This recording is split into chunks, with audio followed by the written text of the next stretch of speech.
Hi, everyone. Good morning. This is Steve Crosby. Good to have you with us again on Monday Morning Musing. Today, I would like to talk to a little bit about for those, or to those folks who come from a charismatic background and who may be familiar with what's called the Word of Faith movement. Now, you may not have been exposed to it, but it's pretty pervasive. If you've been around the church any like the time evangelical charismatic church, you've heard of the Word of Faith movement. It's basically it's based on this principle. You have faith, and if you sow your seed of faith, it's all over the internet. It's all over television. And unfortunately, a lot of it comes out of Africa. You can YouTube these African guys.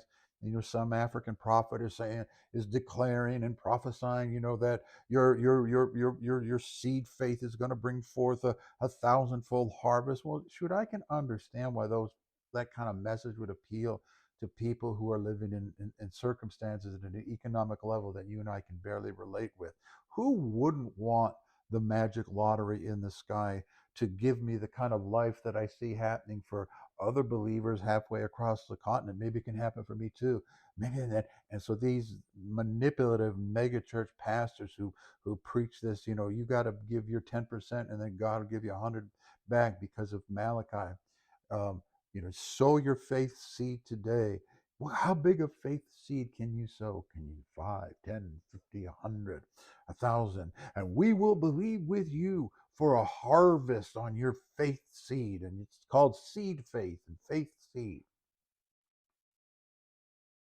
And it is fertile ground for grotesque manipulation and abuse.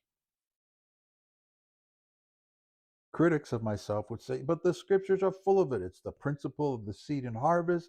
It's in the Old Testament. It's a principle in the New Testament. This is the Word of God. This is how God's kingdom works. No. They have associated the seed with the wrong entity. Our seed is not our faith. Here's what I mean. So, in John chapter 12, the Greeks, the Hellenists, we would like to see Jesus talk to Andrew and Peter. Master, they want to see you. And Jesus responds most oddly. Except a grain of wheat falls into the ground and dies, it abides alone. But if it dies, it brings forth much fruit. That is Jesus' response to someone who says they want to see him. How many of you have ever prayed, oh, Jesus, I just want to see you. Oh, Jesus, I just want to know you. Oh, sweet Jesus, lover of my soul, bride, a heavenly bridegroom, woo me and take me away. Oh, to know you, Jesus. Oh, I just want to know you. Jesus' kingdom is structured upon, goes forth on death and resurrection. He specifically is referring to himself when he is asked, people want to see you. He refers to death and resurrection. In this case, he is the seed that is going to be sown into the earth. And after resurrection, it's going to bring forth much fruit. Folks, the seed that is sown in the earth is you and I as followers of Jesus. We are the seed scattered in the earth. And as we experience death and resurrection, our life will bring forth much fruit to the glory of God. Our faith is not the seed, our life is the seed. And the only way your life becomes legitimately kingdom fruitful. I'm not talking about manipulative, evangelical, TV evangelist, American cultural fruitful. I'm talking works that will stand the test of fire in that day, is to embrace the cross. And by the way, we're going to get this in the next lesson, but the logical fruit of your bad decisions is not embracing the cross.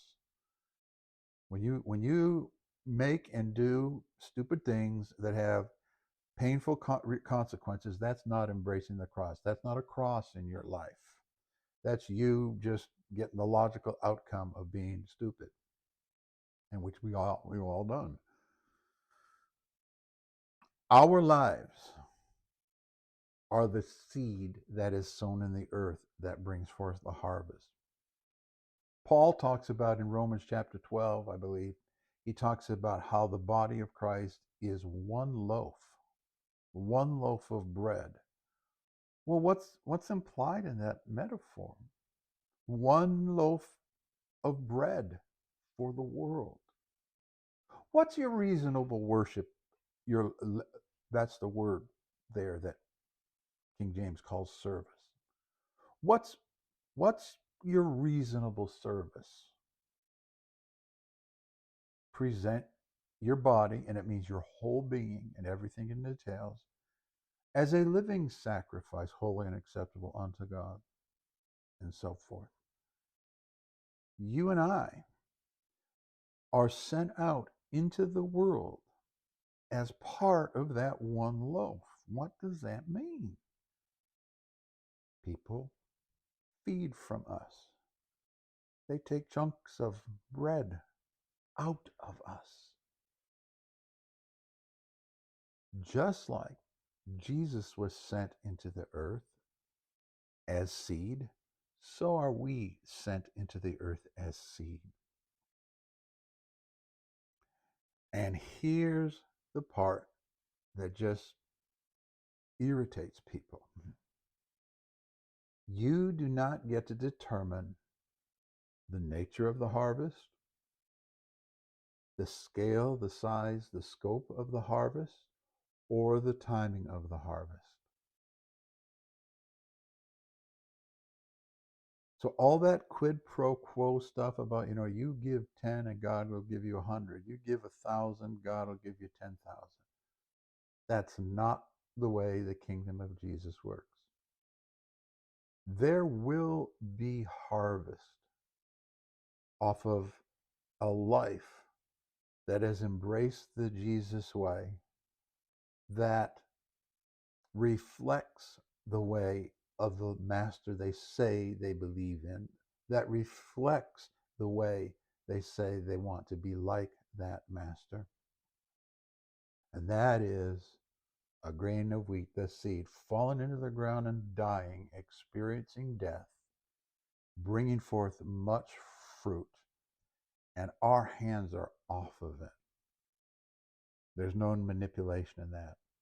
Now, in the next few lessons, times we're together, I'm going to talk a little bit about the whole death to self message, because it can be very confusing and it is often very poorly taught and very poorly applied. But for today, that's going to be it. Remember, my money's not my seed. My life is a seed in the universe to be cast as my Father determines. I want to live in a place where I only do what I see my Father doing, and that is a tall order, and that requires picking up a cross daily. I'll see you next time.